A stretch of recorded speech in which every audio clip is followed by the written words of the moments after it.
अस्सलाम वालेकुम dear students. मैं एहसानुल्लाह सालर एक दफ़ा फिर आपकी खिदमत में हाजिर हूँ एक और लेक्चर के साथ। जिस तरह गुज़िश्ता लेक्चर्स में हम लोगों ने बातें किए थे सेंटेंस के स्ट्रक्चर को समझने में, मैंने आपको ये बताया था कि हम मज़ीद ग्रामर पढ़ेंगे, ग्रामर के फार्मूले पढ़ेंगे, ग्रामर के टॉपिक्स पढ़ेंगे।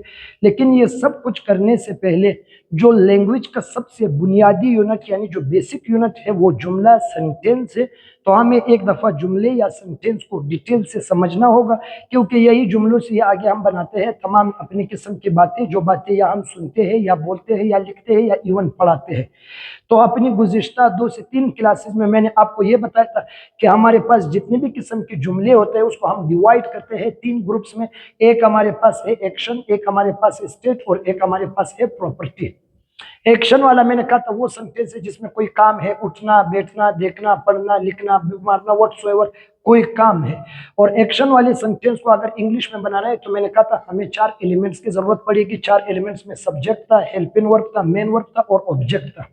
लास्ट लेक्चर में हमने ये भी बात की कि ऑब्जेक्ट कब आता है और कब नहीं आता है, ट्रांजिटिव वर्ब क्या है और ट्रांजिटिव वर्ब क्या नहीं है। तो गुज़िश्ता लेक्चर में हमने एक्शन वाले सेंटेंस को तफसील से देखा, उसके तमाम कंपोनेंट्स को डिस्कस किया, हर एक के फंक्शन को हमने अलग अलग से पढ़ा। आज के सेंटेंसेस में मैं आपके साथ बात करूंगा स्टेट और प्रॉपर्टी सेंटेंसेस में। अगर आपने स्टेट या प्रॉपर्टी का सेंटेंस इंग्लिश में बनाना हो तो फिर 4 एलिमेंट्स की जरूरत नहीं है, बल्कि हम वहां पे यूज करते हैं 3 एलिमेंट्स। 3 एलिमेंट्स कौन कौन से हैं? तो सबसे पहले नंबर पे हमारे पास सब्जेक्ट है, दूसरे नंबर पे हमारे पास मेन वर्ब है और तीसरे नंबर पे हमारे पास क्या हो जाएगा? कॉम्प्लीमेंट हो जाएगा।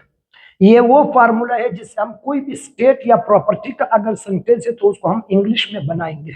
तो आ जाए जरा वन बाय वन डिस्कस करते हैं कि तीनों का क्या फंक्शन है। तो आज हमारे पास ये सेंटेंस का स्ट्रक्चर ऑलमोस्ट कवर हो जाएगा।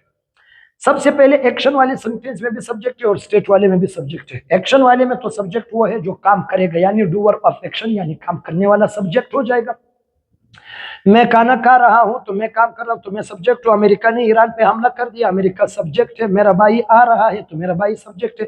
मैंने अपना फीस जमा कर दिया है तो जाहिर सी बात है मैंने काम किया है, मैं सब्जेक्ट हूं। लेकिन स्टेट वाले में चूंकि काम नहीं है, काम ना होने की वजह से यहाँ का सब्जेक्ट थोड़ा ऊपर वाले सब्जेक्ट से अलग है। यहाँ पे सब्जेक्ट वो बंदा या वो चीज है जिसके बारे में हम बात करेंगे। एग्जाम्पल है, मैंने कहा मैं ठीक हूं, मैं अपने बारे में बात कर रहा हूं तो मैं सब्जेक्ट हूं। मेरा भाई डॉक्टर है, मेरे भाई के बारे में बात हो रही है तो वो सब्जेक्ट है। तुम्हारा फोन महंगा है, तुम्हारी फोन के बारे में बात हो रही है तो वो सब्जेक्ट है। और मेरा भाई जो है वो बीमार है, गरीब है, तो उसके बारे में बात करें तो वो सब्जेक्ट। तो स्टेट वाले में सब्जेक्ट वो होता है जिसके बारे में हम बात करेंगे। सेकेंड नंबर पे हम आते हैं मेन वर्ब। तो याद रखना ये जो मेन वर्ब है इसका काम है कि ये हमें क्या बताएगा? इधर हमें ये टाइमिंग बताएगा। टाइमिंग किस तरह से बताएगा कि हमारा सेंटेंस प्रेजेंट में है, पास्ट में है या फ्यूचर में है। अब मिसाल के तौर पर इधर देखिए, एक्शन वाले सेंटेंस में जो टाइमिंग बताएगा उसको हमने नाम दिया था हेल्पिंग वर्ब का, है ना। ऊपर वाला सेंटेंस देखिए, आई एम टेकिंग क्लास, ये इसमें एक एक्शन है। एक्शन है तो आई हमारे पास सब्जेक्ट है, एम हेल्पिंग वर्ब है, टेकिंग मेन वर्ब है और क्लास ऑब्जेक्ट है। याद रखना हेल्पिंग वर्ब कभी भी अकेला नहीं आता है, हेल्पिंग वर्ब के साथ मेन वर्ब जरूर आता है, क्योंकि हेल्पिंग वर्ब के नाम को ही आप जरा थोड़ा फोकस कर ले। हेल्पिंग वर्ब यानी ये वर्ब की हेल्प करेगा। हेल्पिंग वर्ब कभी भी अकेले नहीं आता है, हेल्पिंग वर्ब के बाद मेन वर्ब जरूर आएगा और वो मेन वर्ब की हेल्प करेगा। तो इधर देखिए एम हेल्पिंग वर्ब टाइमिंग बता रहे, आगे उसके साथ अपने मेन वर्ब मौजूद है टेकिंग, तो वो मेन वर्ब हो जाएगा। मेन वर्ब से पहले वाला वर्ब को हम खुद ब खुद हेल्पिंग वर्ब का नाम देंगे। लेकिन स्टेट वाले सेंटेंस में हमारे पास जो टाइम बताएगा वो हेल्पिंग वर्ब नहीं है, वो मेन वर्ब है। किस तरह से? आई एम पोर, तो अब मैं गरीब हूं, अब इस जुमले में कोई काम नहीं है तो मैं सब्जेक्ट हूं, अपने बारे में बात कर रहा हूं। एम ऊपर जैसे वाले लफ्ज के लिए दिखता है, काम भी बिल्कुल उसी तरह करता है, लेकिन अब मैं इसको हेल्पिंग वर्ब का नाम नहीं दूंगा। क्यों? क्योंकि एम के बाद अपना दूसरा वर्ब नहीं है। दूसरा वर्ब ना होने की वजह से यहाँ पे ये जो एम है वो मेन वर्ब है, क्योंकि एक जुमले में एक मेन वर्ब लाजमी होता है, उसके बगैर कभी भी जुमला या सेंटेंस नहीं बनता है। तो अब इधर देखिए, यहाँ पे भी एम, यहाँ पे भी एम, लेकिन वहां पे एम हेल्पिंग वर्ब, यहाँ पे एम मेन वर्ब। वहां पे एम के बाद अपना वर्ब मौजूद है, इधर एम के बाद अपना वर्ब मौजूद नहीं है। एक और एग्जाम्पल, मैंने कहा my brother is a doctor, दूसरा मैंने कहा my brother is offering prayer. इधर में माई ब्रदर जो है वो सब्जेक्ट है और इज जो है वो मेन वर्ब है, लेकिन इधर इज हेल्पिंग वर्ब है। इधर इज इस वजह से हेल्पिंग वर्ब है क्योंकि उसके साथ अपना मेन वर्ब मौजूद है। ऑफरिंग मेन वर्ब है, लेकिन इधर इसके बाद दूसरा वर्ब नहीं है, तो दूसरा वर्ब नहीं है तो इस वजह से हम इसको क्या नाम देंगे, मेन वर्ब का नाम देंगे। कट इन शॉर्ट बात बता रहा हूं, एक्शन वाले में जो टाइमिंग बताएगा वो हेल्पिंग वर्ब है, स्टेट वाले में जो टाइमिंग बताएगा उसको हम मेन वर्ब का नाम देंगे।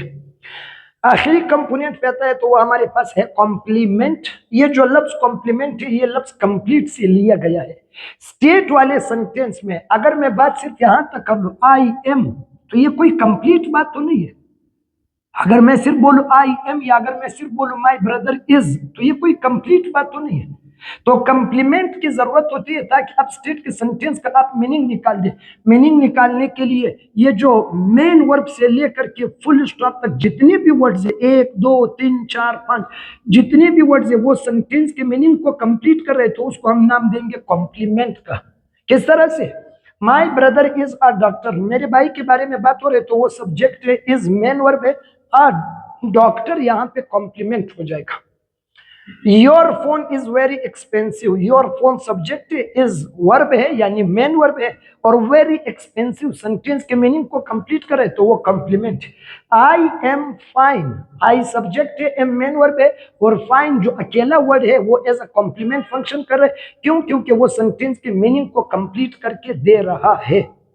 तो कट इन शॉर्ट बात कर रहा हूं, एक्शन वाले सेंटेंस के एंड होता है ऑब्जेक्ट से अगर वर्ब ट्रांजिटिव होगा। ऑब्जेक्ट आएगा, क्यों? क्योंकि ऑब्जेक्ट एक्शन को रिसीव करता है। लेकिन स्टेट या प्रॉपर्टी में कभी भी ऑब्जेक्ट नहीं आएगा। क्यों? क्योंकि वहां पे एक्शन ही नहीं है। और ऑब्जेक्ट क्या होता है? Object is the receiver of action. तो एक्शन होगा तो फिर रिसीवर ऑफ एक्शन होगा, अभी इसमें तो कोई एक्शन ही नहीं है तो ऑब्जेक्ट तो नहीं आएगा। तो स्टेट वाले में जो मीनिंग को आखिर पे कंप्लीट करके देगा that will be complement. Action वाले में जो एक्शन को रिसीव करेगा उसी को हम ऑब्जेक्ट कहेंगे। तो ओवरऑल हम किसी भी लैंग्वेज में बातें करते हैं, हमारी बातें दो ग्रुप्स में आते हैं, या 3 चीजों का फार्मूला या 4 चीजों का फार्मूला। 4 चीजों का फार्मूला वो है जिसमें हम subject, helping verb, main verb, object, और 3 चीजों का फार्मूला है सब्जेक्ट, मेन वर्ब, कॉम्प्लीमेंट। इनका फंक्शन क्या है, कौन सा वर्ड क्या लब का वो किरदार अदा करे, हमने 3 से 4 क्लासेस में इसको बड़ी तफसील से डिस्कस किया, हमने इसको समझ लिया। आने वाली क्लास में इंशाल्लाह मैं आपको एक अहम फार्मूला आपके साथ शेयर करूंगा सेंटेंस बनाने से ही मुतालिक। फिर मैं 1-2 क्लासेस जो है वो वोकैबुलरीज के लूंगा, आपको वोकैबुलरीज आपने कैसे सीखना है, वोकैब्स बिल्डिंग आपने कैसे करनी, इस पे मैं क्लासेस लूंगा। सो एट अ टाइम हम तमाम स्ट्रेटजीज या स्किल्स को साइमल्टेनियसली इंप्रूव करने की कोशिश कर रहे हैं। आज की क्लास तक मैंने आपको सेंटेंस स्ट्रक्चर, टाइप्स और उसके कंपोनेंट्स और उन कंपोनेंट्स के फंक्शंस ये मैंने आपके साथ तफसील से डिस्कस कर लिए है, और मुझे उम्मीद है कि यहाँ तक जो कुछ मैंने आपको पढ़ाया है वो आपको समझ भी आ गया होगा। अगर आपको वीडियो अच्छी लगी, वो वीडियोस आपको अच्छी लग रही है, आपको फायदा हो रहा है, आप चीजें सीख रहे हैं, तो ये जो वीडियोस है उनको लाइक भी कर दो, उनको दोस्तों के साथ, फ्रेंड्स के साथ शेयर भी कर लो, चैनल सब्सक्राइब भी कर लो, ताकि मैं इसी तरह कमिटेड और मोटिवेटेड रहूं और इसी तरह कंसिस्टेंसी के साथ आपके साथ अपने लेक्चर्स अपलोड करता रहूं। अगले लेक्चर तक मैं जो है वो फिर इंशाल्लाह आऊंगा नए चीज़ों के साथ, एक फार्मूले के साथ। तब तक अपना ज़्यादा सा ख्याल रखना। आई विल सी इंशाल्लाह इन नेक्स्ट लेक्चर। अल्लाह हाफिज़।